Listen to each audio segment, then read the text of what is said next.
All right, hello everybody. Welcome to another edition of Unbiased America Live. Only the greatest political show, political slash philosophical slash law slash economic show in the entire world, especially when Kevin isn't on the panel. But speaking of the panel, we got Grant Phillips of the Modern Libertarian, and we are capitalists. What was your piece on this week, Grant, that you did? I had two. I had one that was on education that did really well, and then I had another one actually making fun of Donald Trump. Well, not making fun of Donald Trump, just reacting to Donald Trump, I should say. And that's on both We Are Capitalists and the Modern Libertarian? The education one's on We Are Capitalists and the Modern Right. Libertarian. The other one's Modern Libertarian. We also have Papa Kevin Ryan, the father of Unbiased America. He's really starting to look at. Do you go out in the sun quite a bit, or? Not during the winter months. That's why I'm so pale. It's because it's the summer. Oh, okay. I thought maybe that's why your face looked like kind of like one of those old leather punching bags. You should probably wear sunscreen. Have you looked at your hair today? I mean, you're hosting a show. It got styled by a professional stylist. I had a birthday coupon, so I went and did it. All right. Did she know that you were a guy? I had to prove it actually. Moving along. Speaking of hairstyles and hairstylists, we have the child prodigy that has written 17 books, all before he made it to the 6th grade. Matthew Palumbo, of course, in defense of classical liberalism and the conscience of a young conservative. He's also the one of the purveyors of Being Classically Liberal Facebook page, which is wildly popular. I think the most popular admin there is F. I think, right? Yeah. Isn't that? Well, yeah. F is clearly the most logical. I forgot, and then I have to, introduce myself. I'm Will Riccadella of the Analytical Conservative and Unbiased America, and I just came out with a little piece on birthright citizenship, which has been a big deal here lately since Donald Trump came out and said it. I don't want to start the show off with Donald Trump. Let's go to the Libertarian Party. Let's talk about their chances. I don't think anybody talks about the Libertarian Party's chances of winning anything. I don't know why that is. Their party platform, you posted it today, right, Kevin? Yes.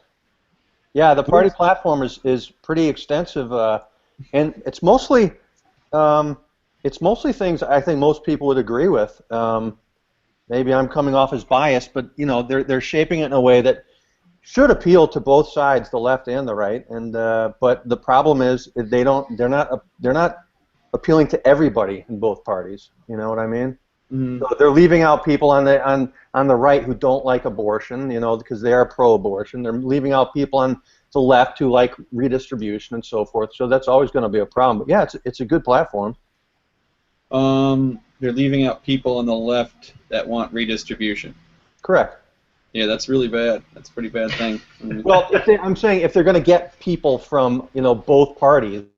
They're not. They're going to get a certain segment of the population. Well, you're the one that ran the piece that libertarians most align with the Republican Party for obvious reasons. Well, I mean, and most of the people that responded to that said that it's because in their minds economic issues come before social issues. Without economic freedom, you're not going to have social freedom. Mm-hmm. So I think a lot more libertarian-leaning people are more in favor of the Republican side of it, but they also are turned off by the hardcore Republican right, the Rick Santorums and so forth, the social conservatives.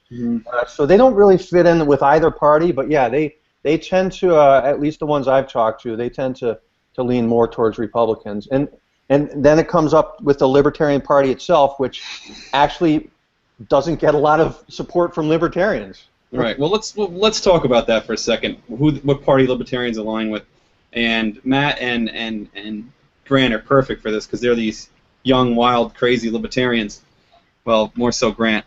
But I mean, I was just telling them before we went on the air that I was at a Mark Levin thing on Sunday at the Reagan Library, and I was talking to people, and they were, "Oh, you're a libertarian." And I was like, "Well, I guess I'm, libertarian, conservative." And when I'm at YAL functions, Young Americans for Liberty, or at Freedom Fest, everybody's, "Oh, you're a conservative." You know what I mean? It's like, yeah. Go ahead, Matt. I know Greg Gutfeld had this famous quote. He was like, being around liberals made me a conservative, and then being around conservatives made me a libertarian. I agree with that, but then being around libertarians made me realize I have no idea what I am. Yeah, I mean, I'm a the best thing to describe myself is a classical liberal. I mean, coming from that's what I'm going by right now. just post-Enlightenment, I adhere to the Constitution. I think that small r republicanism is the best form of government, and that the Constitution and the Declaration of Independence are the best governing documents the world has ever known. I'd adhere to that and the rule of law. I don't see that as necessarily anything that has to do with ideology. Grant, the Libertarian Party, why are they so hesitant to? I mean, look, there's a lot of people that describe themselves as Libertarian Republicans. Obviously, Libertarianism being a philosophy, not just a party, and Republicans being a party. Libertarians and conservatives alike don't necessarily like to align themselves with the Republican Party. Why do you think most young people, but I don't know, young libertarians I don't think do align with the Republican Party? What do you think? I think a lot of young libertarians are kind of split on this. I mean, I personally think the Libertarian Party doesn't do very well, just because so many libertarians aren't really interested in politics. Like, they don't really, but they have their political philosophy, but their political philosophy really makes them disinterested in the establishment politics, going into politics. So they're just inherently short of people. There's not. Are you saying they're above it though? Is that why they're above? They're above altogether. Above it, kind of like philosophically removed from it, I guess. So I mean, anarchists certainly see themselves as above politics, right? Mm-hmm. And the Libertarian Party is. I mean, they've also had to deal with the structural issues in our political system, like a third party getting on the ballot. I think it was Ohio that actively attempted to prevent the Libertarian Party from getting on the ballot. So they had to deal with some of that, to their credit. But I mean, we've always been a two-party system, and I don't like that. But that's kind of how it's been for a really long time, and that's hard to break. Mm-hmm. Okay. Yeah, I don't know. I just don't see any libertarian follows libertarian philosophy adhering to anything that the Democrats have to say. I do see them more in line with conservatives, and I see the same problem with both libertarians and conservatives, that a lot of these people aren't market-oriented enough, they're not free market-oriented enough, and both favor very limited government, and certainly both could agree with the 10th Amendment and the Bill of Rights. I see a lot more in common. Go ahead, Matt. I know you said earlier you're like a small R Republican, but I think it was Milton Friedman who actually said he's a small L Libertarian and a big R Republican, because the only one that actually has a chance of influencing anything is the Republican. So, right. I mean, I would obviously rather have a Libertarian president than a Republican one, but to actually get stuff done, I think the best choice would be just try to influence the Republican Party rather than run separately. And later... But even to that point, I mean, Ron Paul tried to do that same tactic, and it didn't. I mean, it didn't work at all. Like his really following was like a grassroots, like all the big L libertarians coming over to support Ron Paul was really what happened there. So even then, I don't think, and that's why I think Rand Paul has avoided the word libertarian. He's always that's actually a really good point that I didn't consider. You know what I mean? But I would love for that to one day be possible, but I don't know if I agree with Milton Friedman on that one right there. Although Sanders is a socialist and a Democrat, and he's doing pretty well, so I don't know. That's a different side, though. That's true.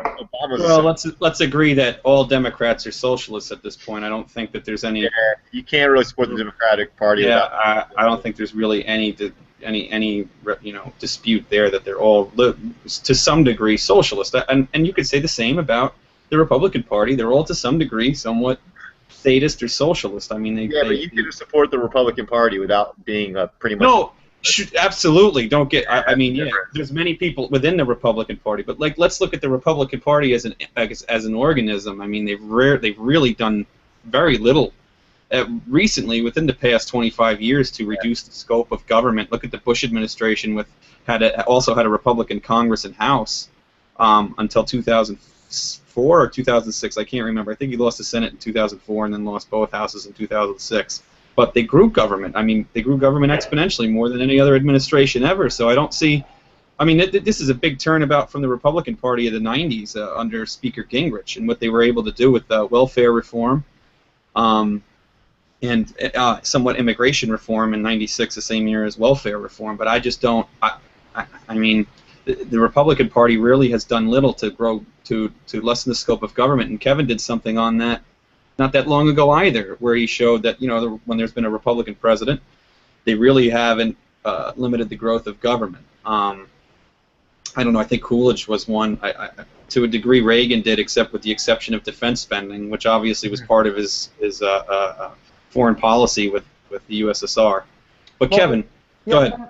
Ever since basically 1913, when government was given the ability to grow itself through the income tax and the ever expanding tax base that they keep increasing, the two-party system, in my opinion, has worked against itself because they know that they're going to be in charge of one side or the other.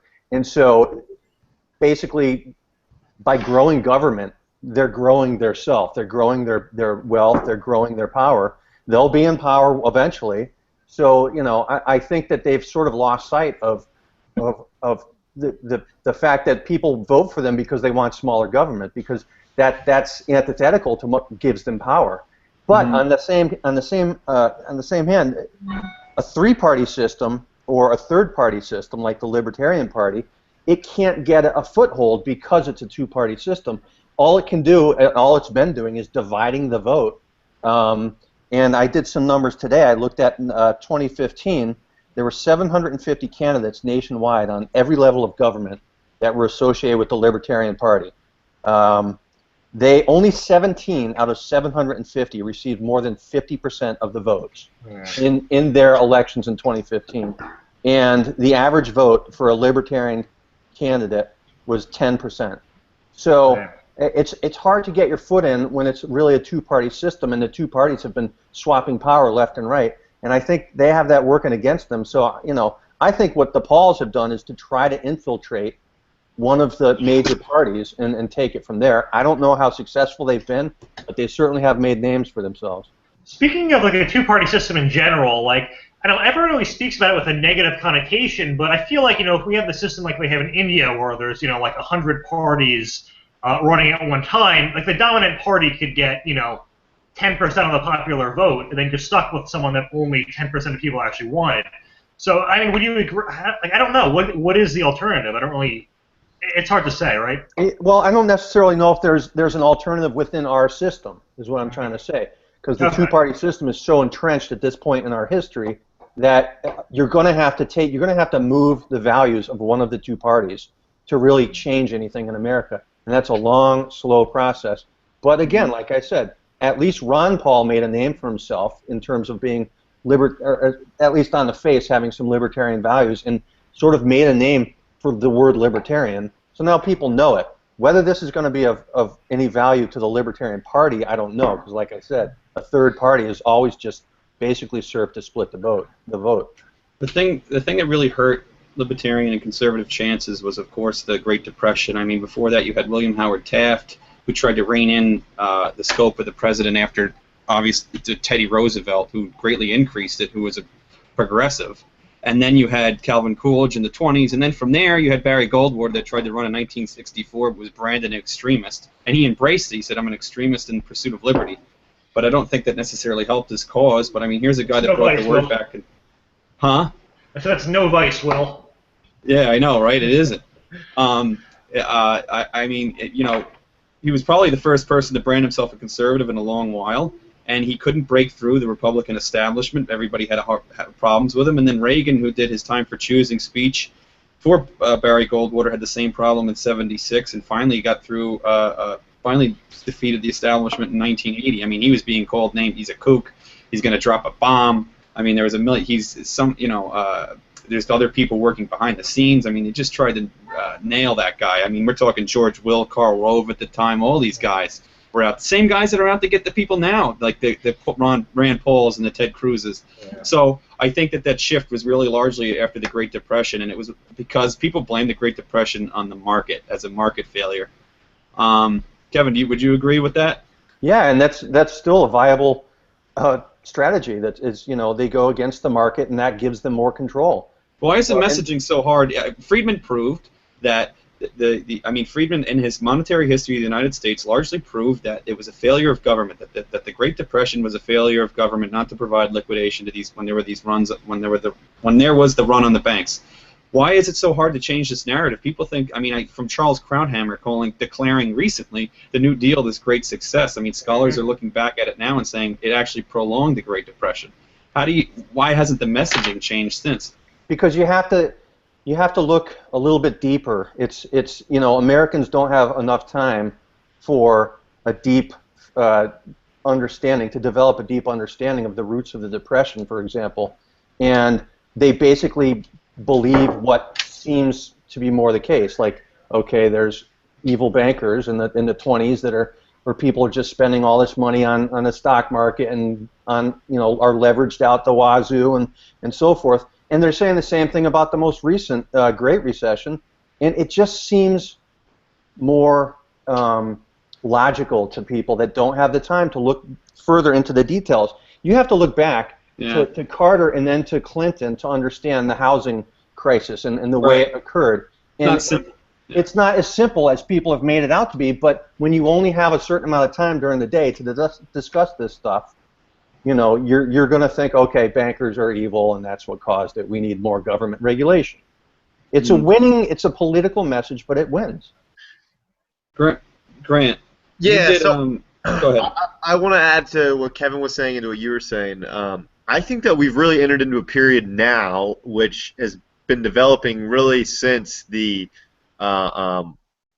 post-World War I era, more so post-World War II, where it's become a political establishment versus everyone else. You know what I mean? I don't think it's really ever been Republicans and Democrats. Like as you said, Barry Goldwater tried to infiltrate. He got trashed. Same thing happened to Reagan. It's happening to Rand Paul and Ted Cruz today. So I think people that threaten the establishment, and it's happening to Bernie Sanders too. I mean, Democrats are not happy with him in a lot of ways. It's just anyone threatening the political establishment is just getting tossed aside. There is a huge difference with Sanders, in as much as Sanders will allow the Democrat Party far much more power, whereas if you look at on the right, Ted Cruz and Rand Paul want to limit the power of even the establishment of both parties. So that's where there's this huge difference. I mean, Bernie Sanders is the ultimate intellectual. He knows more than everyone else. He can plan everybody's lives for them, and both parties will come along with him. Geez, I don't know to what extent the Republican Party really doesn't dislike Bernie Sanders. I mean, whatever power Sanders gives to the federal government, the Republicans get too. Well, he's anti-immigration. Him and Trump should run together. Yeah, I mean, he's got gun control too, so he's got that going for him. Yeah, so that's what I mean when I was saying it's become a political establishment versus everyone else. Like even the process of voting. In a lot of ways, some of the libertarians that I think are a little too dogmatic are right when they say that it's now become a state versus you, and in a lot of ways, voting contributes to that. Now, unfortunately, I'm still going to go out and vote for my candidate, but I think voting is the only thing. It's not. I think it's all we have left, to be perfectly honest. But it's not. That logic comes from given how outsiders in Washington have been treated. Right. It's people like them who don't vote and think they know everything. They're part of the problem. So I mean, really, they should just keep. They should actually. I'm glad they don't vote. They identify it, but they address it. Right. Oh, the voting is the problem. You just don't know what you're talking about. You have no idea how a Republican form of government works. There are certain things that you can do. They're just apathetic, just like everyone else. And to them, every answer is abolish this, abolish that. I mean, you're reading a book now, the Naked Constitution. I mean, in there are remedies to the problems, but one first must understand what the problems are in order to remedy them. I don't think any of them know really what the problems are. How many people you hear talk about the administrative state? I mean, that book's mostly about Congress delegating duties to the executive branch, duties that it's not supposed to have. There are things that we can do, but people need to know about them. I mean, would you agree? Don't you think a libertarian? I mean, they understand the market, and that's really good. But you should probably also understand, classical liberalism. I agree with you that they take the wrong approach to it. But I also think a lot of them also kind of just ignore the Constitution or don't care to learn the Constitution. Well, it's just a piece of paper. It's the state. state. Yeah, they don't understand the purpose. You know, that's like hard dogmatic libertarian right there. But the purpose of it is to restrict the state. It should be something that they admire, not hey, oh, that's the state. No, it's not. It's us restricting the government. Whenever I see the memes of the founders and that say like they love freedom so much they wrote a document enslaving you to it, I'm just like, Oh. I mean, you missed the point completely. The amount of stupid there is it's just unbelievable, and that's the problem. Like we have. It would be like if someone was an elected official, reduced the size of government, then they complain that he's a statist because he was an elected official. Like, it doesn't make sense, that kind of logic. Well, he wants to violate my NAP, so... I want to remind you guys, every elected official is a statist except for Ron Paul. He's just not a statist because they like him. Yeah, he's voluntarist, complete voluntarist. How many years is he in Congress again? No, he's not a statist. Did he receive a salary? I mean, come on. I don't. Well, according to the YouTube comments, Will is the ultimate statist. Oh yeah, anyone that uses. I think I saw one. Anyone that uses the word barbarism is a neocon, and I was like, wow, that is the best argument I've ever heard. I like the Will is not a libertarian comments because you've never described yourself as a libertarian and we've never claimed you are one. And you run a blog called The Analytical Conservative, and their argument is Will's not a libertarian. I mean, I think I wrote this. I think you were there, Kevin. I wrote on. I put some post up on Unbiased America, and people were like, "Oh, this is a libertarian page. This is a libertarian page." These are unbiased. It's not a libertarian page. It's not a conservative page. It's not any page. It's like the truth is the truth, and sometimes it coincides with somebody's ideology, or philosophy. It's not about that. It's like I know empirically how the market works. I can look at what the founders and framers did. I can look at through philosophical reasoning why they came up with the system they did, and I could show you how. The thing that's happening now is absolute lawlessness. It's that we do have a lawless government. It's that it isn't working as it's supposed to. And these people are all like, well, more lawlessness will fix that. Well, it seems like you don't even understand what the problem is. And I see a lot, certainly with libertarians, this conflation between natural law and constitutional law, that they can't understand either one. They don't understand who actually the parties are to the Constitution as well. So I think a lot of that problem undergirds libertarian thought. That I think without the rule of law, you don't have a market to begin with. And Friedman always brought this up. The government exists as an umpire. And I totally agree with that. There's little I agree with Friedman on. I mean, would you consider Friedman, Kevin, would you consider Friedman a conservative? Well, I think he was a Reagan type. I mean, he was a small L libertarian, or something. I mean, he definitely had his problems with the conservatives, but, I think Friedman to me was as close to my own philosophy, if I had to point one out, as anybody else I've known. To get back to the libertarian issue, I think one of the issues you have to understand is there is no real libertarian part, or there's no libertarian point of view. It's totally split up. You've had the brutal. I mean, Jeffrey Tucker came along a while ago and wrote a couple of essays pointing out that. Certain libertarians are what you call brutalists. Have you ever read that? We talked with him about that on the show. That's right, and that started a schism in the Libertarian Party that exists to this day. You've got the Cantwell people who exist to. No, Kevin, let me ask you about that. This brutalism, though, I don't know how much you know about it, but it's like they exercise their rights insofar as like being controversial, like saying like racist epithets and right? I mean, is this what they do? It's like, oh, I'm an individual, I can do this. Right. It's like okay, just because you're allowed to, you feel like you have the right to do something. To them, they feel like they should do that thing. Like aren't they saying? But isn't the point I can use the N-word and I can say whatever I want and left and right, but these people feel like they have to actually go ahead and do that to keep their rights. To me, brutalism is insane. Frankly. Aren't they hurting their cause, though? Because, I mean, aren't most anarchists, and if you look at David Friedman saying that there are social pressures that would keep people from doing things like that, so they're just hurting their cause. They're saying, oh, I'm going to say this, but why would you do that when you're saying, and you're almost making the case for liberals to say this is why we need laws because there's racists like him. Not that I would think that. But, I mean, I'll direct that question to all of you guys. Matt, what do you think? I think Camel watches his Colbert interview and he goes, yeah, that's going to bring people to our side. That's his mentality. I mean, you have to be retarded to believe that, but that's how those idiots think. You couldn't look any stupider. The people who think all publicity is good publicity, Donald Sterling, like how does anyone believe that? It's absurd. I mean, like if Cantwell let's say that Cantwell wanted to parlay that into some sort of like political career, it would never, because of that Colbert report, it will never happen. And by the way, this is true. You know the speeding tickets he was harassing these people over? Or not the speeding, the parking tickets? They were $5 tickets. That was his news outreach tour. $5. Which I guess he doesn't have a job, so I guess that's a lot for him. But for ordinary people, no one actually gives a shit. Grant, he carries a .38 revolver and a freaking fanny pack. Oh my God. Is it wrong of me, Grant? Is it wrong of me then? No one votes for libertarians. Is it wrong of me when I characterize libertarians as, I don't want to say mainstream, but for lack of a better word, let's say non-radical libertarians, where I don't think anarchists, there's anything libertarian about it. I think that's just anarchists. But I mean, you have your non-radical libertarians, and then you have your anarchists. And I don't think the anarchists help the libertarian cause, and I don't think that these non-radical libertarians would want to really identify themselves with the anarchy movement in that sense. I mean, look at what they've done to it. I mean, David Friedman, okay, I could see that. I could see like, oh, you know, I agree with David Friedman on a cost-benefit analysis, but I mean, the Rothbardians really look at it as an issue of dogma.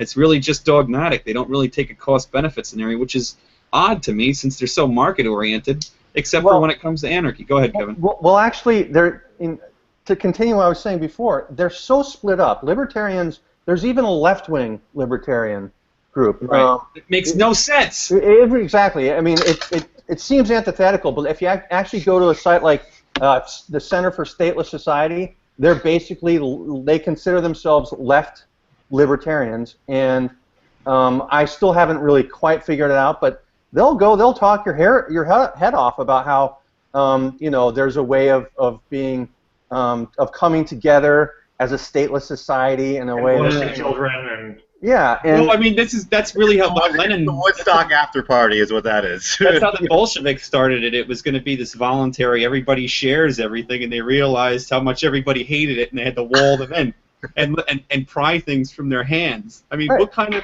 don't they get it that doesn't work? Well, that's the problem. It's so segmented in these various factions that even if libertarians had a third party, they wouldn't be able to come up with a platform that would include all libertarians because of how segmented they are. You know, the brutalists, you know, the left libertarians, the anarchists, and so forth. So I think libertarians are really going to struggle to define themselves outside of the two-party system. I think what they're going to have to do, and I think the Paul brothers came up with this, is they're going to have to infiltrate the system if that's what they want if they want to make a change. Okay. I was just checking my email to see who we got coming on, but not Wayne Allyn Root is who. Apparently not. No, that's interesting stuff. I just don't see what Cantwell brings to the table. Like you said, Kevin, I'm not sure why people listen. You gave me a convincing argument as to why. I still don't see it. I don't know. The things the guy says, if you heard that Austin Peterson, Chris Cantwell thing, that was just, I was really cringeworthy. I mean, it was like hard to listen to. Grant, do you think that's good for libertarians? I mean, that whole, what is that other movement, Kevin? It's like the C4SS? Yeah, Center for Stateless Society. Yeah. What is that? I don't understand what any of that is. What he was just describing. Do you know it? He was literally just describing the Center for Stateless. You know what we just talked about in the last 5 minutes? That. Oh, is that what it was? Yeah. Okay. But what it is, it's the left wing of the Libertarian Party, which it's hard for us being. Is Cantwell part of that? It's hard for us being market-oriented thinkers to grasp that concept. But you know, has it ever worked out anywhere in the world where you can have a stateless society that incorporates socialism? I'm not sure I can. I think it's called hunter-gatherers. I think that was the thing. Yeah, I mean, I think Will's right. I mean, I think that's basically what happened in Russia. They tried that, and that, you know, I mean, that was a 1 or 2 year. That devolved into basically an authoritarian culture. So, but Kevin, what's that say? But Kevin, in Iceland, 1,200 years ago, they had an anarchist society, and that worked. So therefore, in this country with 300 million people in a globalized world, it'll work as well. So they had a system of private law where if you got caught like stealing firewood from your neighbor, you could be killed. And that's really how we should. You know what? I'm gonna come out and either be devil's advocate or at least stick up for some of the anarchists. Listen, I know. if you Hold on, let me just say this.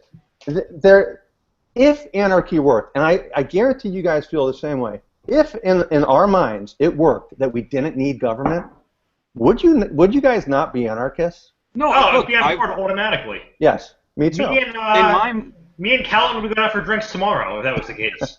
In my mind, I don't have to work to get money, so therefore I want to be unemployed. So I consider myself part of the unemployed movement because in my reality, money just appears. Right. I mean, we could talk, and I ride a unicorn wherever I go, and resources are infinite. I mean, this is the whole the whole socialist thing is that they actually assume that resources are infinite. They come from some cosmic order, and that it falls into the hands of bureaucrats where they can most equitably hand it out. We're talking fairly distribute whatever that is. Which in reality, it always ended up being bureaucrats were always loaded, and the people were starving to death, or were being killed, or working in camps. But a lot of these people are just unconstrained. But I think the one thing anarchy has going, or anarchists have going for them, at least in terms of making an argument for themselves, is that it really hasn't been tried. I mean, not so much hasn't been tried, but there's nowhere that it's really existed. In the form that they want. Of course, you have communists saying there's never been true communism either. But my point is there really hasn't been that you can point to and say that's anarchy. I mean, we all know the whole Somalia is anarchy thing. That's just not true. I think Grant nailed it when he said hunters-gatherers. It has been tried. It's just we've just evolved out of it. Just like language has been tried. I mean, the language is different than it was 1,000 years ago. Language evolves. Hayek talks about the law evolving. I mean, Hayek was not anywhere close to an anarchist, and the law, through common law, starting mainly at the Magna Carta when they talked about their own rights, law has evolved over centuries. It's not something that happens a priori, like where anarchy is kind of like this a priori conception. Go ahead, Grant. All right, so I'm going to take Kevin's side. I'm going to play devil's advocate here for a second. Now, I've heard this argument for anarchists, and I can empathize with it. I don't know how much I agree with it, but it's worth mentioning. A lot of them seem to believe that the American experiment with limited government, which was really the first, if not only, of the modern time, has been a complete and utter failure. I mean, we gave a amount of power, an institutionalized amount of power to a small amount of people, and over 2 centuries, it grew into what is today. Right. We have a federal Leviathan, this crazy Supreme Court, political corruption out the yin-yang, right. National debt, confiscatory taxation, and this has all been the nature of the existence of a state, meaning that it just expands by nature. Mm-hmm. No matter what you want to do about it, there's nothing you can do about it because it has guns and it will fight back. But that's what the framers essentially said. Exactly. And even if they had those intentions of limiting government permanently or for whatever reason, it's still impossible. That as an institution, it cannot exist. And that one, that's a pretty good, to me, that's a pretty solid point. I don't know, what do you guys think about that? No, I think you're right. My question always to anarchists is what happens to the tyrants and the usurpers in your anarchist society? I mean, what happens to them? I mean, natural law, how do you know people aren't going to violate these laws, make their own laws? I'm just not sure how the civil society could survive without a social order, and the civil society, through like a constitution like we had, reflecting the civil society and respecting rights. I mean, Bastiat talks about the purpose of the state was because life, liberty, and property had already existed. Therefore, there is a need for the state to exist. I mean, these things had existed first, then came the state. Like, who enforces what? You know what I mean? But yeah, okay, I see what you mean. But at the same time, hasn't the state been the premier violator of those rights in the last states all around the world, including our own?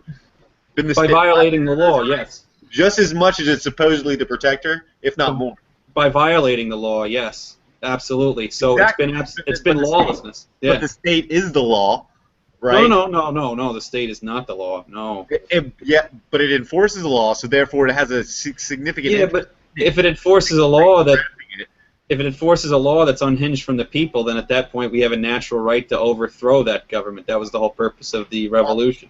Okay, that's great and all, but how do you overthrow the U.S. government? How do you overthrow? It's not about we have protections. See, that's what the framers had addressed, and they put in. George Mason requested Article 5. We have an amendment process. The states can interpose on federal laws, meaning that they can make known that legislatures can make known to other states that these laws are unconstitutional to let the people know. And the people band together, and they're really the final arbiters of the Constitution, as they're one of the sovereign parties of the Constitution. Now, let me ask you, how many anarchists know that? But I agree with you. I know that exists, and I agree with your interpretation of it. But what I'm saying is, does it happen, or can it happen?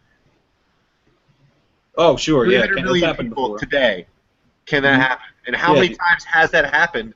Actually, in the last 200 years, I personally don't know. You probably know. Well, I mean, it's happening now. You have the sanctuary city in San Francisco is California interposing on federal law. They're not following federal law. They're not hindering the federal government from enforcing the law. The federal government chooses not to enforce it as well, but California chooses not to enforce it either. So they're interposing really on the law, saying we're not going to follow federal law here. You have to do it. So as a state like Pennsylvania can just say. To your federal law, no, sorry. If they want, like we're not going to enforce it.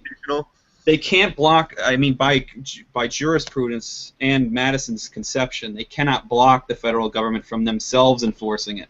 But the state can interpose by not using their resources to enforce it, and that's what's happening with a lot of these immigration laws. California doesn't enforce the immigration laws. When Arizona passed a law to enforce the federal immigration laws, the federal government actually went after them, which is insane. Yeah, and the way Adam Carolla puts it, he's like, we have all these laws in the books, and the second someone says, all right, let's enforce them, everyone goes, all right, Hitler. Yeah, I know. I mean, but that's it. The laws are going to stay in the books, and then people can pick and choose them. That's a dangerous thing. I mean, that's what the Obama's done. He's picking and choosing laws. If the laws are that bad, the people will band together and change those laws. They will knock them off the books. I can see how that exists, how that framework exists, but I don't see how that pans out or even has panned out in reality. Like, where has there been that resistance? I mean, you point to the sanctuary cities, but... Well, the states have always resisted. I mean, there's states that resist today, like interposing. There's a lot of states that didn't accept the exchanges from Obamacare. There's a lot that didn't increase the size of their Medicaid rolls because they had the option. They were given the option to. No, they were only given the option insofar as it pertains to the constitutional jurisprudence that they couldn't be forced to do it. That was part of the Obamacare ruling. They couldn't be forced to increase their Medicaid rolls. I mean, that was in the law, but that's what was struck out of the Obamacare ruling, so that they can interpose on these laws. That interposition is constitutional. They could also choose not to accept federal mandates, but the problem with federal mandates is, and how it can be considered coercion, is that this is money that the federal government already takes from their residents, from the body politic. So if a governor says to them, well, I know you've paid this, the federal government wants to give it back to us, but I'm not going to do it, that's a pretty big political problem. These people want their money back. They pay into it in federal taxes, and then when the governor says, oh, I don't want to take this money now. Also, most state governments have balanced budget amendments. So they're holding this carrot out. Yeah, and? He freeze. Yeah. Well, to get to what you said, though, Grant, I mean, I think you were getting more to the point that the government has become this Leviathan, and how do you actually, is it really, can you really rebel against it at this point in time? Is there any way to really change the government in the way that some of the founders mentioned? A little rebellion every now and then is a good thing. Is that even possible? I'm imagining this message being sold to the masses. Yeah. Over the last, let's say, 100 years, and I think you just get laughed right out of the room. Yeah. Like that's where I sympathize with anarchists, is that the state has kind of grown, and Rothbard was right when he said the state will grow with its own power. Like, it will use its power to grow itself, even if it's outside of the lawful use of its power, which, I mean, has obviously been happening. I mean, I don't even know if the federal government follows the Constitution anymore by any means. It's certainly been ignored on numerous occasions. So I think that is a very valid point that is, at least worth mentioning when we're having this discussion. Yeah. Good on Kevin for correctly pronouncing the word Leviathan as well. I knew you'd pick up on that. Leviathan? What'd you call it? Leviathan? Leviathan? But I mean, if you guys could actually decide right now whether to tweak the government a little bit on the margins, or start over with just a clean slate and a new constitution, and I mean, isn't it more appealing to say, let's go back to the Constitution and the enforcement of the way it used to be, and honestly, get rid of a lot of the court rulings that have weakened the Constitution? Like, honestly, logistically, if I had to choose between the two, it would almost be easier to start over, because it would be impossible to sort through all the tens, or if not hundreds of thousands of laws in the books, do a cost-benefit on each and every single one. It almost would be easier to start over. But what becomes the mechanism to accomplish that, if not rising up against the government? And I think that what anarchists believe the solution is to wait for it to collapse, and they believe it's going to collapse of its own accord, by its own weight. And most people that I talk to, they'll say, okay, I'm in favor of Obamacare or whatever new social mandate program you have, because it's just going to bring us closer to collapse. And in their minds, they believe collapse is the starting over point, at which point all these people who have become statists go back to being, good anarchists, and decide, let's just start over with either no state or a minimal constitution that protects the people from the growth of government. And that's actually, it's a really good point, Kevin. That's actually, you say anarchists believe that? That's actually exactly why Russia is now an ANCAP republic. So. Yeah, right. And Pakistan. I've never really seen it happen to the extent where a society collapses and then suddenly becomes what the people who wanted it to collapse were hoping for. But I think the movie was called The Hunger Games. Right. I think the bottom line is be careful what you wish for. In defense of anarchy, you've never seen a civil society, falter into, like we've seen a lot of regime changes in like pre-Enlightenment areas, but we've never seen a lot of regime changes in post-Enlightenment areas. Does that make sense? That never have you seen a civil society that could exist possibly without government, that respects the civil society, meaning that each individual respects the rights of every other individual, even without government. I think that's what, Lockean civil society is stating that, you have people that already adhere to a lot of these natural laws, and then they form a government in order to protect them. That first comes a civil society, then comes a just government, and then comes the free market. So in the defense of anarchy, you haven't seen that happen in a place that really respect that on the individual level they respect each other's rights. You know what I mean? That they're so susceptible to populism. I think a lot of people would just kind of fall by the wayside in a lot of ways. Mm-hmm. Because they wouldn't be able to just defend their own rights. Right. They don't even know. Look, if you go or they would end up being coerced by some other group anyways. Right. The problem with nation building was we go into Iraq, which has never had a democracy or a republic in 7,000 years, and we think that all of a sudden they're going to understand individualism, individual rights, natural law. They don't. They have no idea what any of that is, and we're trying to build a society like ours on top of that. You're never going to get that there, Super cultural. Yeah, it's just different. They're groupthink. They think about I'm a Kurd, I'm a Sunni, I'm a Shia. Here it's like I'm Kevin Ryan, I'm Will Riccadella, I'm Matt Palumbo. Kevin Ryan's like, oh shoot, I'm Kevin Ryan, I better jump off a bridge. You know what I mean? So, it's just different. It's just a different way of thinking here as opposed to other places and how they think. It used to be a different way of thinking here as well, and you're right. You're right. But no, I will say, for those anarchists that are waiting for the state to collapse, looking at our fiscal situation, you can't really say that they're wrong. We're headed down the hole. You know what I mean? Japan's debt to GDP is more than double ours, and they're still surviving, kind of. So I don't think the state's going to collapse as long as they can tax and print money. They're going to be around. Future predictions of with Social Security debt and a lot of other That will destroy us. Measures that just down the road. not have the next 10 years could be very rough here. Our unfunded liabilities, though, are literally well over $100 trillion. The state and local level, too, not just the federal level. We have obligations that go far beyond. Far beyond. Like, we could be in debt $30 trillion in 10 years. So the question becomes, and this is a good thought for the anarchists who are still watching, what does happen after the unfunded liabilities catch up with us, after Social Security collapses and sort of our welfare society comes to a grinding halt? What's the next point beyond the bloated welfare state? I can tell you what will happen, Kevin. So what's going to happen first is the government's going to dissolve, and then like the 3,000 people in this country, or 300 million people who identify with the Chris Campbell ideology, are going to rise up, and their form of society is going to dominate the entire world. And then we're just going to all like hold hands and sing Kumbaya, and there's never going to be any problems ever, no wars, fights, crime, and we can all smoke pot. So and harass meter maids. Yeah, and harass. No, don't be no meter maids. Don't be no meter maids. So people are going to voluntarily be meter maids, and then we're going to voluntarily scream at them, and this is going to be how it's going to work. And then I'm going to grow my nails out really long and go on the Colbert Report and hold out a dime like this with my huge long nails. But it's voluntary, so it won't violate the NAP.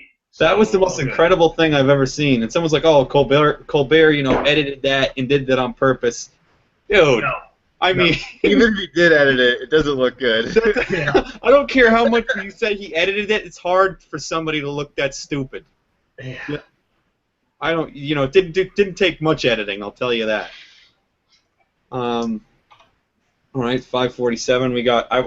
I wanted to do. I don't know if you guys saw any memes this week that you really disliked. Kevin, you did some really good stuff this week on Social Security. I really like that. And I mean, the president just recently said that Social Security is fine. He basically said in a speech a couple of weeks ago. There's nothing wrong with Social Security in the future. Would you agree with that after your research? Yeah, no, it's not fine. And how does he get away with that, Kevin? How does he just people want to believe. People want to believe, and that's it's called politics. You tell people what they want to believe, and they elect you. Now, do you see how the government gets away with lawlessness, though? It is. I mean, that's exactly how it's done. We have become a political state where you tell the people what they want to hear. But in terms of Social Security, here's something I wanted to bring up.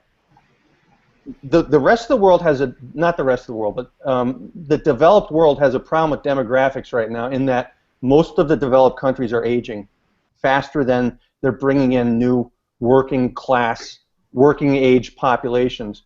The America has a leg up on most people in that we have this very large immigration structure, legal and illegal, coming in, bringing mostly working age people. Now, of course, the problem that I'm ignoring is the fact that a lot of them coming in are illegal and aren't really paying into the tax-based structure. But one of the things we have going for us is we have all these working age people coming over here, and hopefully that's one of the things that might at least delay the implosion of Social Security, because everybody's getting older and we don't have enough, our birth rates are so low that we just don't have enough people paying into the system. If we can get immigration reform, this is one of the things that immigration reform proponents say, if we can actually include these people in the system, suddenly you have more people paying into the tax base and so forth. Now, even if you're a free market guy, you gotta like immigration for the reasons that it's bringing working age and young people into your population, and it's increasing the labor force and so forth. But without that, America's Social Security safety net does not stand a chance to survive in our current demographic structure. Okay, that's a good point. Maddie, okay, this is just to shift a little bit. Maddie, you wanted to talk about a meme? Yeah, so there's one from Occupy Democrats, and to summarize the meme, it said, like, think Republicans are better for the economy, think again. And it said, like, a new study shows Democrats are better than Republican presidents in terms of employment, GDP, stock market growth, all these factors. So I look at the study, and I realized it was the exact same study that I based an article I wrote about last year titled "Debunking the Democrats Are Better for the Economy Myth." Yes. What happened is, what the study is, what it says in the beginning is, Democrats are better than the Republicans in all these factors. Let's find out why. And they read that part, reported it, and stopped there. If you actually read the study, it completely attributes the superior Democratic performance to luck. It says, look, the oil market was much different when Democrats were president. We've had much lower oil prices, not due to their policies, just due to global politics in general. There's much different technological shocks. There's weather. There's all these factors that explain the gap that have nothing to do with Democratic policy at all. So they looked at what the study was examining and completely ignored the conclusions that they made a mean based on it. Okay. Yeah. Good. I'm glad you rebutted that already, because that is pretty stupid. First, Thank you. I don't know, what was it? What was their system? Was it a Republican president, or was it a Republican Congress? President, yeah. Yeah, I mean, well, Congress does the spending and everything else, so. Yeah, and I mean, by the everybody. way, yeah, and the guy who did the study was Alan Weiner, who's a liberal Democrat, and he says there's really no performance gap between the two. So. Yeah, so he should shut Yeah. that. So that's fun. Grant, anything that you're working on coming out this week on your page? I'm doing something on economic freedom. The Human Freedom Index from Fraser and Cato just came out for the year 2008 to 12. America is number 20, not in the top 10, and we've also seen a 0.08 decline in our Human Freedom Index. We are now at we're now at 8.09, I think, or 8.04, and Hong Kong is number 1 at like 9.07. Wow. I think it was I said to somebody it was actually. And also, I noticed Scandinavia ranks much higher in the U.S. in human freedom. Mostly not in really in economic freedom, but mostly in personal freedom. This is what I brought up this week that kind of frustrated Dom Vietti. I don't know if you saw, Kevin, but I talked about America, the federal government becoming a police state. I claimed that there's, I think there's 100,000, literally 130,000 bureaucrats at the federal level. I think 70-some-odd% of them are armed. Moreover, there's been instances of people. This one guy, an Amish guy, was trying to sell milk, unpasteurized milk. Armed agents show up to his place. They threaten him. They cost him a ton of money. He eventually has to let go of the farm. A woman who's doing whale research for 30 years in California. One of the people on one of her whale watches when she's doing research whistled at the whale. NOAA shows up at her door with guns and says, "You've harassed the whale," because somebody on the whale watch whistled at it. They couldn't get her on that, so they kept going after her, and they seized all of her research. I mean, this stuff goes on all the time. You had that SEC. There's a subgroup called Peekaboo, they call it, and it goes after people, and it just continually audits them, and I mean, costs them a ton of money. Go ahead. I got two good ones for you. My dad was in Alaska on his boat one time. He was in a national park refueling, and he was filling up a two-stroke, which uses oil, and he spilled, I don't know, maybe a teaspoon of oil in the water, and of course when oil hits water it cascades out, and he goes down he's driving down, taking on his boat, and the police call him on his radio, and a federal SWAT team, pulls up in like an armored boat. Are you kidding me? Oil in a national park. Did they let him go? Yeah, they gave him like a $250 fine and let him go. But he said like they had M16s, the whole 9 yards. No, but I mean it's really getting to be out of hand. What was Dom's point? It was just that it's not he's like, it's just not a police state, and I was like, well, I'm talking about an administrative state that is insulated from the body, actually insulated from the executive. The president cannot come down and fire these bureaucrats. They are protected by just cause employment. He would have to go through massive amounts of the union, bureaucracy. He would have to have a reason for fire. They're literally protected. Not only would he have to go through the SEC, actually has that. When I talk about Peekaboo, he'd have to go through the SEC, then he'd have to go to Peekaboo, which is a subset of the SEC. There's two things of just cause employment he would have to. They're protected twice. So the president. So there's no. If you were to call your congressperson and say, "Hey, I'm having a problem with this bureaucrat from the administrator," there's nothing that any elected official could do. They've literally unhinged. they really don't. I mean, look, we talked about the SEC law when they made a 3-2 to tether the CEO's pay to their median employees' pay. I mean, that didn't come from the people, and how are they going to enforce it? With some bureaucrat, somebody at the SEC, some gun-toting SEC members going to come into your place and arrest you, and under whose authority? Their own. I mean, I don't know if this. And look, you have and this is. I'm not even talking about the Justice Department going into local police stations and trying to take over jurisdiction there. I'm not even talking about that. I mean, this is literally what they're doing. They're not only are they doing that, they're giving them military-grade equipment too. You know what I mean? So it's like, what? Let's take over let's give them military-grade equipment and then take them over. That's kind of like, come on. The U.S. Department of Agriculture has a SWAT team. So does the Department. No, I know. So does OSHA. OSHA does, yeah. What? What do you That's need? not safe at all. No, I know. Why does OSHA carry? I mean, this is really starting to really aggravate me. Heck, we don't need any of these boards anyway. Get rid of every single one of them. If you were running on a platform, if Trump said, "I'm going to get rid of every single bureaucracy, I'm going to get rid of the EPA, I'm going to get rid of it," do you think how nuts do you think? I would totally vote for him. I mean, all right. I would start ripping it up. I'm going to get rid of all these things. I'm going to severely limit the power of the court. I'm going to be. I mean, come please. I wish he would say it. I know. That's what I said. That's what I said in my post about him today. I said if someone would come forward with his attitude and be able to echo liberty, constitutionalism, the free market, I would be all for it. And you know what? If I was in the Republican nomination right now, that's exactly what if I was Rand Paul, that's exactly what I would be doing. I would be being Donald Trump, but articulate. Rand Paul has brought up birthright citizenship. He said we needed to get rid of it in 2011. Ted Cruz really does a great job talking about it. It's just that they're not getting out there. I mean, Cruz is talking about Mitch McConnell being a liar. No one cares. I don't know if it's a thing where really the establishment is suppressing them. I'm not sure. So, through media outlets?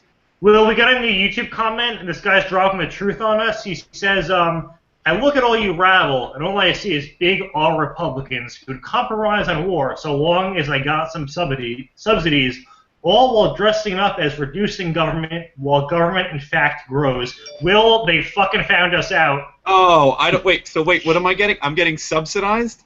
We're all getting subsidized. And that's not it, Will. We're just as much the enemies of liberty as left libertarians, which he says is saying a lot.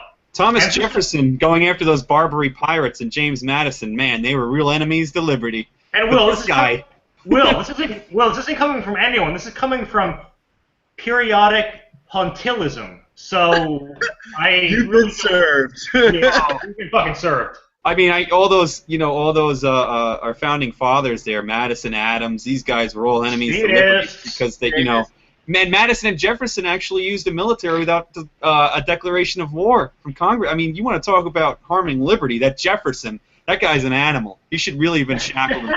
The war criminal, because the Pontian said, what's his name? I've already forgotten his name. Sorry. Thomas Jefferson is the founder of the Democratic Party, and Bernie Sanders is running as a Democrat. Yeah, I know. Yeah, right. I don't think so. No, not. I mean, he was really, if you want to talk about it, well, he started the Republican Party, but not the one we have today. Meaning he was a federalist. Federalism. Hey, we have one more question. That came in. It says, are there any topics that you guys feel the Libertarian Party or libertarians are spending too much time on that it's hurting them? Pot. Anyone else? I actually disagree with that. I think most people are on board with legalization at this point. Yeah, but the states can decide it. If they are, that's fine. Do it at the state level. I'm tired of hearing about somebody saying, "Oh, the president and his pot." Get out of here with that shit. I mean, Yal does that all the time. It's like the Congress has become, or president and Congress have become tyrannical, and all you want to talk about is legalizing pot. Like, get out of here. Oh, well, we need to recruit kids. How about we teach kids what's actually going on rather than getting them stoked up about smoking? High. Yeah, look, okay, smoke pot, get it. I get it. I understand it. But let's talk about things that really, really matter here. What do you think, Kevin? Well, I not necessarily that they all say this, but I know a lot of libertarians are very isolationist, and to the point where I think it might even, in terms of going against free trade, a lot of libertarians don't quite understand the need for international relations, and strong. Well, they all say they want a strong defense and so forth, but yeah, I think they overlook the international aspect to running a nation a little too much. I think Michael brings that point up a lot when he talks about how our military facilitates trade all over the world. Go ahead, Matt. Yeah, I was going to say, playing off Kevin's point, isolationism is the foreign policy what abstinence only is the sex education. It's not a policy. Yeah. Okay. Yeah. And Grant, to the Liberty.me commenters who are going to tell me I'm a statist for saying that, I already know, so you don't need to write the comment. But it is the isolationist aspect is what I think hurts the Libertarian Party the most, even if it's not on their official platform, because if you saw most of the questions directed towards Rand Paul, the supposed libertarian, were how can you be isolationist? And people basically jumped on him for something that he really isn't. He really is not. But still, it's the perception that as a libertarian, and some of the things he's said are isolationist. So I think that is hurting the libertarians. What do you think, Grant? I think they're spending too much time bickering with themselves and fighting about really good point. I think libertarians I've seen on the internet, I've seen on TV, or not TV, like really anywhere on like internet videos and stuff. They're all like basically arguing like, you know, over their purity. Like Chris Cantwell and Austin Peterson, I didn't listen to the whole thing, but I listened to a lot of it, and that's a little bit of what they were doing, really, right? It's just arguing who's more libertarian than the other one. It's like, yeah. That happens a lot. Like I get that a lot on my page. Like on my education post when I advocated for vouchers, some guy commented, he's like, vouchers are still socialist. This might as well be called the Republican, or the modern Republican. I was like, what are you talking about? Like, all right, dude. It's like religion. We all want to know which denomination is the best. I already know his solution. Abolish it. I know his solution. Abolish it. That's what he'll say. Yeah, abolish everything. Right. Yeah. That's And really... the Fed is a close second. They have a lot of like audit the Fed. Really, I mean, what is that going to accomplish? How come we can't just say get rid of the IRS first? Let's get rid of that thing. Yeah. I mean, I think that's starting to become in the realm of possibility. We could save $1 million, and I could tell you what you're going to find. If you look at it, look, Rand Paul, I think, has it on his platform, and Ted Cruz is to abolish the IRS, and they're not being called out as kooks. It's part of the official libertarian platform I'm looking at right now. Abolish the IRS and abolish the current tax code. And have autism. So I think some of these things are becoming... Will. I bet deport Will is on there, too. Oh, yeah, deport me to wherever I belong. Crucify Will. All right, I want to get to our segment here, our winners and losers segment. I hope you guys brought some. Yeah. All right, I got some. Grant, go ahead. All right, my loser is Donald Trump. I mean, Hillary Clinton. Sorry. She is my loser because I saw a video clip today of her. A reporter asked her, "Did you wipe your servers?" And she goes, "What? Like with a cloth?" And that to me is just like, you have no respect for the American people, and the electorate's not very intelligent, but Jesus Christ. And then my winner is going to be Donald Trump, even though I wrote an article about why he's a lunatic, because only for the reasons that he has, pushed the edge of the political machine. He's challenged the political correctness. I gave him credit for that in my piece. I said the rest of his ideas are either non-existent or insanity, but I like his brazen and boldish tactics. My winner of the week is Jessica Valenti, because she made a tweet that used the phrase sausage fest and then followed it up with, "Thanks to those who pointed out that sausage fest is transphobic." The tweet deleted with apologies. It was unthinking and insensitive.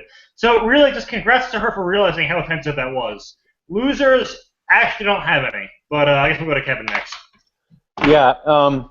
Okay, the loser of the week is China. They devalued their currency recently, and I think what they were trying to do was to impress. They were trying to impress upon the IMF that they were moving towards free market policies by.